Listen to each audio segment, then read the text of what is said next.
She wanted to open her lips and words to pour out like water waiting restlessly behind a dam. But her mouth never opened wider than a gap that could be sealed with a butterfly band-aid. Language compacted so tightly in her cheeks it drew up her lip corners. It looked like she was smiling. She wasn't.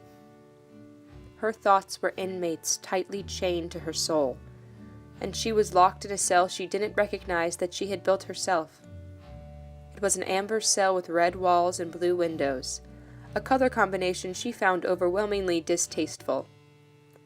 She tried to scratch the paint off with her fingernails, but they weren't sharp enough, because she chewed them when she was nervous, and she was always nervous. She met a boy who didn't chew his fingernails. He was a painter with a sharp wit and a smooth touch. He liked to dance barefoot on the tile floor with her head pressed against his chest. She was 5'2", he was 6'1", and he looked up to her.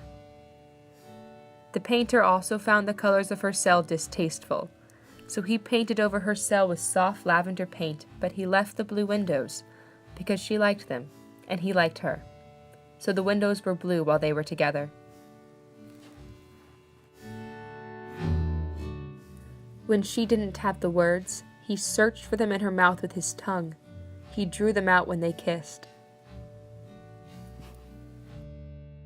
He kissed out paragraphs, and her cheeks deflated. The painter saw she was sad. Her bottom lip fell a mile from her top, but her sadness escaped out her eyes. He washed his brushes and her tears, and together they painted their faces the same blue as the windows they both loved. The painter wanted to go out with their matching blue faces, but she was nervous. She had never painted her face the same color as someone else before. The watercolor-faced lovers walked hand in hand to the sea. Their faces blended with each other and then the ocean. She watched the moon seduce the waves with her mouth hanging wide open. Words fell out, and the painter caught them and blended them together on his canvas. He painted 2 pairs of blue lips connected by a stream of lavender water, and she cried. She hung his painting in the front room of her memory, and he painted all his canvases with her words.